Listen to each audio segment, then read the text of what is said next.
E aí, pessoal do nono ano, Matheus Viana aqui mais uma vez, invadindo a sua casa para a gente falar de genética mais um pouquinho. Semana passada a gente falou da primeira lei de Mendel. Eu falei muito mais das ervilhas, enfim, dos experimentos do Mendel em si. E nesse vídeo dessa semana a gente vai falar sobre outros exemplos, outras formas de ser cobrada a primeira lei de Mendel.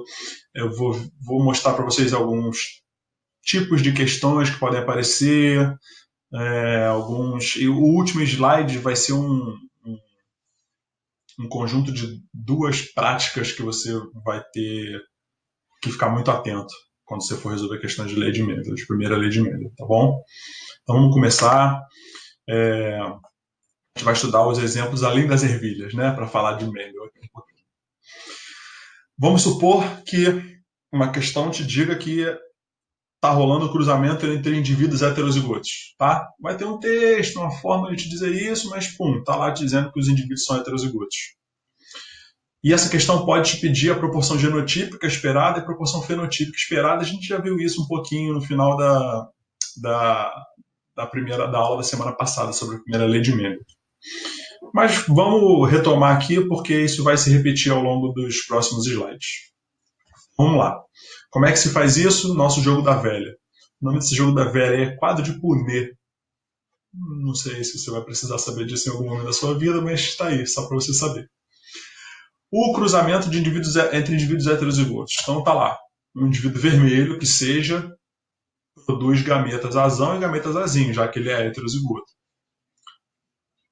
O outro indivíduo também vai produzir gametas azão e gametas azinho, porque ele é heterozigoto. Se o gameta azão com azão vermelho encontrar um gameta com azão azul, vai nascer um indivíduo azão-azão, homozigoto dominante.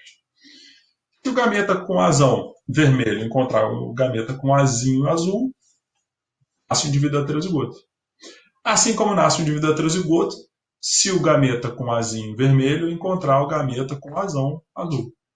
Dá no mesmo, é heterozigoto também. Se o gameta azinho vermelho encontrar o gameta azinho azul, nasce um indivíduo homozigoto recessivo. Certo. Qual é a proporção genotípica esperada? 1 a cada 4 indivíduos é esperado que seja azão-azão. 2 a cada 4 indivíduos são esperados que sejam azão-azinho, heterozigotos. E 1 a cada 4 é esperado que seja azinho-azinho. Presta atenção nessas cores, tá? A proporção genotípica esperada pode ser representada de 3 formas. Para nas cores, ó, 25% azão-azão, que é o que está em roxo no seu esquema. 50% azão-azinho, que é o que está em rosa no seu esquema. E 25% de azinho-azinho, que é o que está em verde no seu esquema. Só que isso também pode ser representado assim, ó, 1 para 2 para 1, repara. 1 homozigoto dominante para 2 heterozigotos para 1 homozigoto recessivo. Isso é uma outra forma, uma outra notação, uma outra forma de escrever essa proporção. Isso também pode usar em fração. 1/4, que é 1 a cada 4 de azão-azinho. 1/2, que são 2 a cada 4. Se você simplificar, vai dar 1 a cada 2 azão-azinho. E 1/4, que é 1 a cada 4 azinho-azinho. Essa é a proporção. Essas são 3 formas diferentes de você escrever a proporção genotípica esperada em um cruzamento. Só que agora a gente vai falar do fenótipo desses indivíduos. Repara, esses 3 indivíduos aqui, ó, apresentam exatamente o mesmo fenótipo. Presta atenção. Seja ele qual for, o fenótipo definido pelo alelo dominante vai ser o mesmo para esses 3 indivíduos. E o verde vai ser diferente desses 3. Então, a proporção fenotípica esperada pode ser representada também de 3 formas. 75% de indivíduos com a característica definida pelo alelo dominante e 25% dos indivíduos, presta atenção nas cores, 25% dos indivíduos com a característica definida pelo alelo recessivo. Você também pode chamar isso de 3 para 1. A cada 3 indivíduos com fenótipo do alelo dominante, vai ter um indivíduo com fenótipo do alelo recessivo. E também pode colocar em percentual. A cada 4 nascimentos, 3 vão ter o fenótipo responsável, referente ao alelo dominante, e um quarto vai ter o fenótipo referente ao alelo recessivo. Tá? Isso é uma questão típica, comum e bem tranquila de se responder. Outro exemplo. Vamos supor que um macho com uma característica, a característica vai ter sempre relação com a cor, tá? Então, um macho com uma característica, um macho vermelho, é cruzado com duas fêmeas com características diferentes da dele. Então, duas fêmeas azuis vão ser cruzadas com um macho vermelho. O primeiro cruzamento gera 50% de descendentes com cada característica. Metade dos filhotes azuis, metade dos filhotes vermelhos. E o outro cruzamento gera 100% de indivíduos com a cor da fêmea. 100% de indivíduos azuis nesse meu exemplo aí. Opa, calma aí. Se eu cruzo um indivíduo com uma cor e um indivíduo com outra, e todos os filhotes, se for um só, não vale muito, eu vou falar um pouco mais disso no final desse slide. Mas, sei lá, teve 15 filhotes, todos com a cor da mãe, todos com a característica da fêmea. Opa, tá tranquilo de perceber que a característica dominante é a da fêmea. Se toda vez que um macho vermelho cruza com uma determinada fêmea azul, se toda vez nasce um filhote com a cor da fêmea, a fêmea, ou melhor, a cor dessa fêmea é definida por um alelo dominante. Então, todos os indivíduos nesse esquema aí que apresentam a cor azul, obrigatoriamente têm pelo menos um alelo dominante. Aí. Opa, se a cor azul é definida por um alelo dominante, a cor vermelha é definida por um alelo recessivo. Então, se eu tenho um indivíduo que seja vermelho, obrigatoriamente o genótipo dele é homozigoto recessivo. Olha lá. O macho em questão é azinho, e todos os filhotes vermelhos que ele teve com a primeira fêmea também são azinho. Opa! Se ele teve um filhote vermelho com uma fêmea azul, esses filhotes são azinho. Um azinho obrigatoriamente veio do pai, porque o pai só tinha azinho para mandar nos gametas. O outro azinho só pode ter vindo de quem? Da mãe. Então a gente já definiu que o genótipo dessa primeira fêmea é heterozigoto. Só por curiosidade, repara que a questão não pede isso. Ó. A questão quer saber o genótipo do macho e das duas fêmeas. Mas já estamos aqui, né? Vamos resolver essa questão. Os indivíduos, os filhotes azuis desse primeiro cruzamento, obrigatoriamente têm um azão, porque eles são azuis. Só que só a fêmea tinha azão para mandar. Porque o macho só tem o quê? Azinho. Então, todos esses indivíduos, todos esses descendentes azuis são obrigatoriamente heterozigotos. Agora vamos focar no segundo cruzamento. Repara, todos os indivíduos são azuis. Só que o macho só tem azinho para mandar nos gametas. Então, todos os gametas que formaram esses descendentes tinham um azinho. Então, todos esses descendentes, obrigatoriamente, tinham um azinho com eles também. Então, todos os indivíduos do segundo cruzamento são heterozigotos. Agora, vamos dar um destaque para essa fêmea. Vou mudar de assunto e depois eu vou tentar trazer a nossa conclusão para esse assunto. Se você tem uma moeda normal, joga para o alto, ela pode cair de duas formas, ou com cara para cima ou com coroa para cima. Se eu jogar uma moeda uma vez só para cima, ela pode cair cara, não pode? Beleza, 50% de chance. Se eu pego essa moeda e jogo duas vezes para cima, pode cair cara duas vezes?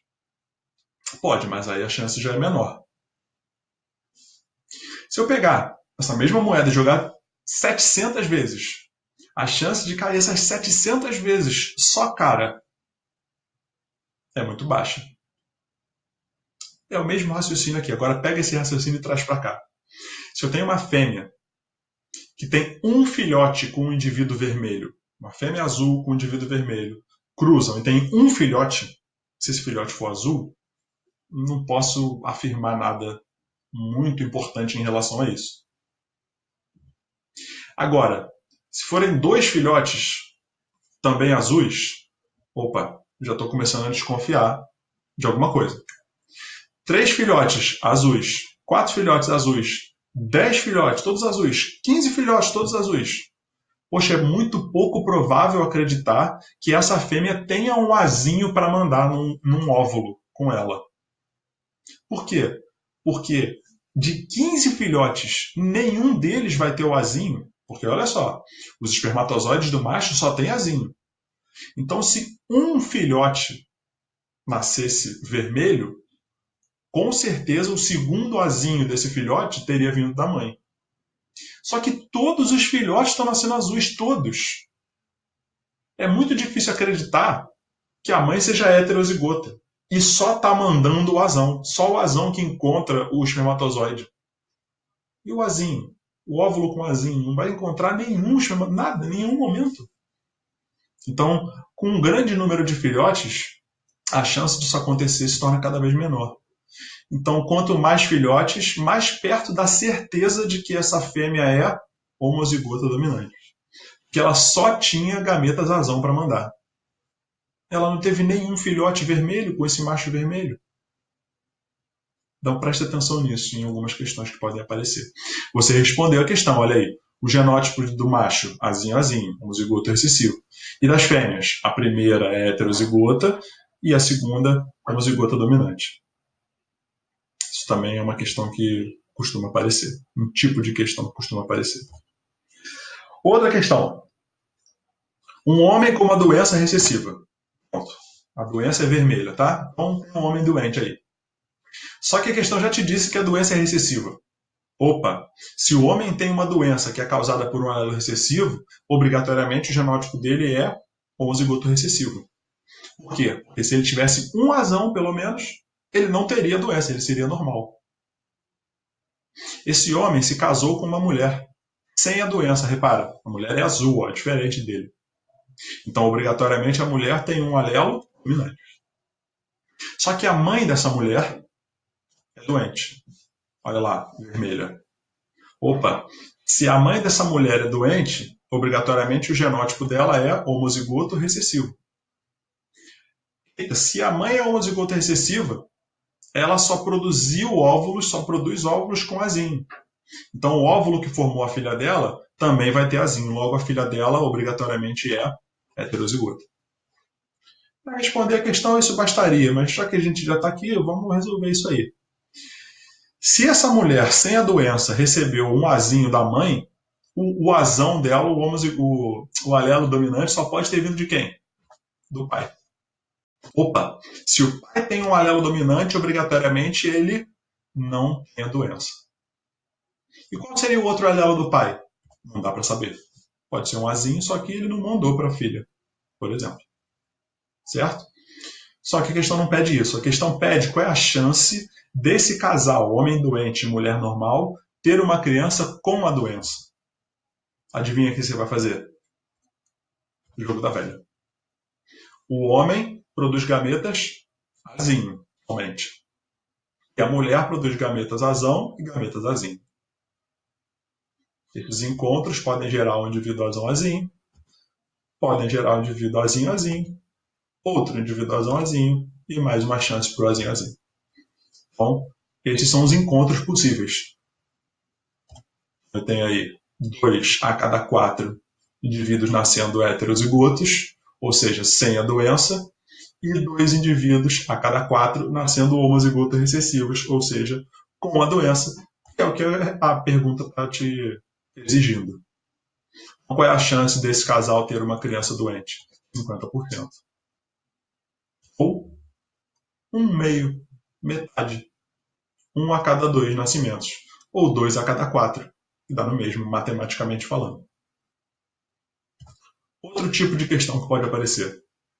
Um homem tem uma doença recessiva. Mais uma vez, um homem em vermelho aí com a doença recessiva. Opa, doença recessiva, a questão já te deu, não te perguntou quem é dominante e quem é recessivo. Já te falou que a doença é recessiva. Se o homem tem a doença, obrigatoriamente ele é homozigoto recessivo, assim. Aí ela te pergunta qual o percentual de descendentes que vai receber o alelo Preste atenção, ele não está perguntando qual é o percentual de descendentes doentes. Qual é o percentual de descendentes que vai ter o alelo recessivo, mesmo que não tenha doença, repara. Adivinha? Jogo da velha. Se o homem é azinho, ele só produz gametas com azinho. Independentemente dos gametas da mulher, todos os descendentes desse homem apresentarão o alelo, não necessariamente a doença. Representarão ou apresentarão o alelo. Tá? Então, todos. 100%. O percentual que ele pede é de 100%. Se o homem fosse heterozigoto, qual seria o percentual de descendentes que teria o alelo recessivo? 50%. Por quê? Porque 50% dos gametas desse homem, teriam o alelo recessivo. E se o homem fosse homozigoto dominante, qual o percentual de descendentes que receberia o alelo recessivo dele? 0. Ele só teria o alelo dominante para mandar. Isso é um tipo de questão. Esse aí até que não é tão comum não, mas pode aparecer também. 100% seria a sua resposta. Agora, para fechar, o último tipo de exercício que a gente vai ver, mas que vai trazer duas informações, dois macetes, duas formas, dois pontos que exigem muito a sua atenção quando você estiver resolvendo uma questão. Ele te dá aí, por exemplo, esse heredograma e pergunta qual a chance de casal 2223 ter um descendente doente. Vamos lá, primeiro. Identificação. 22 significa geração 2, indivíduo 2, essa mulher. 23, geração 2, indivíduo 3 é esse homem. Então, qual é a chance de esse casal aqui ter um descendente doente? Vamos lá, doença representada pelo quadradinho, pela bolinha pintado, achurado, marcado. São os pretos aí nessa imagem. Primeiro de tudo, você tem que definir se a doença é dominante ou recessiva. Repara, o enunciado não te falou, mas você tem como descobrir. A gente já viu isso na aula passada. 2 aulas anteriores. 2 semanas anteriores. O que você procura? A primeira coisa que você procura quando tem um heredograma? Casal de iguais dando um indivíduo diferente. Opa, olha aqui. O casal 1-1, 1-2 tem a mesma característica, que é não ter uma doença, e tiveram um filho, que é o 2-1, com a doença. Opa, então, obrigatoriamente, esses pais são heterozigotos, e esse filho é homozigoto recessivo, porque você descobriu que a doença é recessiva. Mesma coisa no outro casal aqui, ó. Olha o casal 1-3-1-4. Teve a filha 2-4 doente. Então, os pais são heterozigotos e a filha é homozigoto recessiva. Opa, pronto. Já descobri que a doença é recessiva. Isso é importante para eu responder essa questão.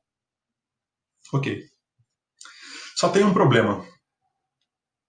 Quando a gente estudou lá a análise e construção de heredogramas, a gente viu que quando um casal heterozigoto tem um filho com o mesmo fenótipo, a gente, que é branquinho, ó, não tem a doença, a gente não consegue definir o genótipo desse indivíduo.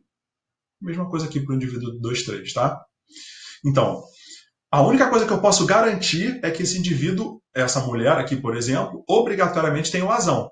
Porque se ela fosse azinho, ela seria doente e ia estar pintada. Então, eu só sei que ela tem o azão. Ela pode ter recebido o azão do pai.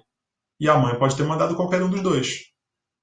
A mãe pode ter mandado o azão e o pai pode ter mandado qualquer um dos dois. Então, não dá para saber o genótipo nem da indivídua 2-2, nem do indivíduo 2-3. Então, nesse tipo de questão, ele quer saber a chance de um casal que você nem sabe o genótipo ter um filho doente. Como é que você vai fazer isso? Você vai calcular separadamente a chance de cada um dos indivíduos ter um genótipo que permita que o descendente deles seja doente, nesse caso aqui. Se, ou melhor, a mulher 2-2 pode ser azão-azão? Pode. O pai manda o azão, a mãe também manda o azão, ela vai ser azão-azão. E é o mesmo raciocínio para o indivíduo 2-3. Só que se eles forem azão-azão, tem alguma chance de ter um filho azinho-azinho? Não. Então, obrigatoriamente, para que esse casal tenha um filho doente, eles têm que ser heterozigotos. Só que não tem como garantir isso se eles não tiveram filhos ainda. Então eu tenho que calcular a chance dessa mulher ser heterozigota e a chance desse homem ser heterozigoto. Para que só depois disso eu calcule a probabilidade de eles terem um filho doente. Vamos lá. Como é que a gente faz isso? Primeiro, vamos calcular a chance de a mulher 22 ser heterozigota. Olha os pais. Vou usar as mesmas cores, ó. Jogo da velha. O pai, azão azinho, então vou produzir gametas azão e gametas azinho. E a mãe, vou botar em roxo aqui, ó. Azão e azinho também, porque é heterozigota. Pode gerar um indivíduo azão, pode gerar um indivíduo azão-azinho, outro indivíduo azão-azinho, um indivíduo azinho-azinho. E é nesse momento que aparece um dos pontos em que você tem que estar muito atento. Esse quadro, quando a gente faz, é um quadro para calcular a probabilidade de um genótipo, de um fenótipo, de um indivíduo que ainda vai nascer. Essa mulher já nasceu. Essa mulher 22 já está aqui, você já está vendo que ela não tem a doença. Se ela não tem a doença, tem alguma chance, alguma probabilidade de ela ser homozigota recessiva, azinho? Não, porque ela não é doente. Se ela fosse azinho, ela teria essa doença, ela seria pintada aqui, ó, de preto. Então você vai simplesmente ignorar essa probabilidade, essa chance. Então, essa mulher só tem 3 possibilidades.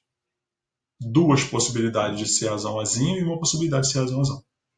Para o que eu quero, que é ela ter um descendente doente, ela tem que ter um azinho.